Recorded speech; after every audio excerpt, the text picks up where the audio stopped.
everybody. I SBR'd my Colt revolver and I didn't fill out any of the proper paperwork, so don't let anybody know. Alright, so a couple years ago I did a review on my Pietta Colt 1851 Navy replica revolver. And back then I was pretty bad at making videos, so I did not cover the shoulder stock. And as I looked online, I have not seen that many videos on the shoulder stocks. And I know that not a lot of people have them because they are kind of an expensive addition to one of your guns. In fact, in some cases, the stock is more than the gun. With that being said, I figured I'd give my views on it and try and help somebody decide whether or not they really want it, help you out. So, they are in fact pretty much modeled after the originals. They do attach usually about the same way. The navies do not have the cuts for a stock, so it attaches via a bolt that I'll show you. There's really no corners cut in them. They are all made with quite nice wood.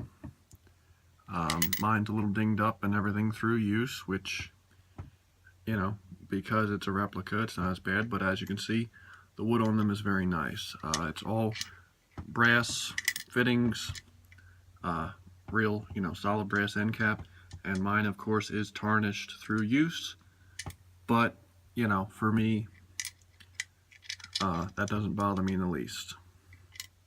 And you do have a lanyard loop on the bottom.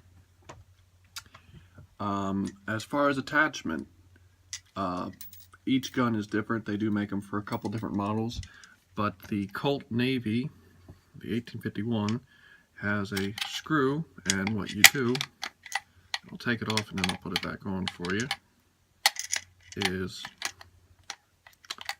let it out a little bit more. There we go.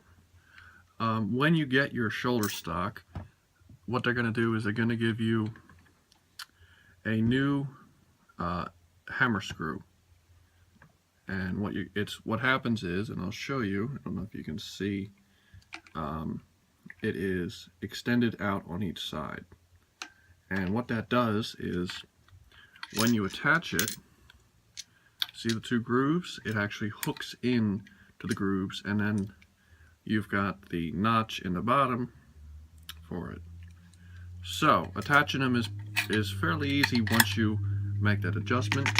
You hook it into the screw, set this into the notch, and do it one-handed, there we go, and tighten down your screw. And just like that. And once it's on, it's very stable. You can tighten it down pretty good. It's very stable. Definitely, and it complements the pistol very well. Now, as far as shouldering them, it's very comfortable. Obviously, when you're shooting a stocked pistol, especially a revolver, you want to keep your hands behind the cylinder. Don't do this, because you will find out very quickly how much fun that is. But it really gives you a much better sight picture. Obviously, with the navies, the hammer was, or the rear sight was on the hammer, and some people like it, some people don't. But for me, it gives you a very good sight picture, and it makes it you could shoot at much longer ranges, much more accurately. So it really, at the end of the day, nowadays when you shoot black powder, you're pretty much primarily shooting it for fun. I know some people hunt with it, but this is, you're taking this range to have fun. And I gotta say, when you put the stock on it, it makes it a lot more fun. As far as price, they are not cheap. Right now on the Wen website, I found them on, which I will actually show you now. They are on EMF Company Inc. And I don't know if you can see, but there's the stock right there, and they're $275. So as I said, in some cases they're actually more expensive than the pistol themselves.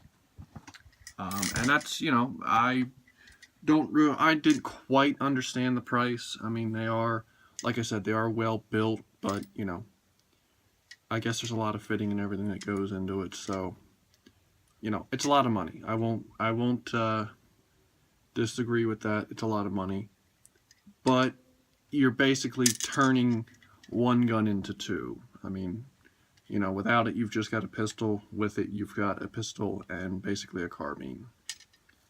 One of the only negatives I have about it is anybody who shot a lot of Piettas, some of them, you know, I've had ones that have had issues, and, you know, I've actually had to send back one or two because of it. Now, when I first got mine,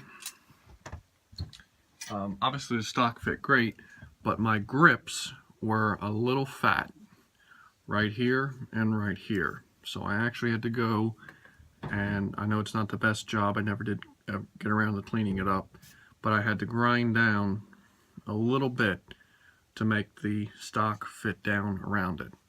Now, obviously these grips, you know, the grips themselves are pretty mass-produced, cranked out, so, you know, not that big a deal, and, you know, sanding down your grip a little bit isn't the end of the world.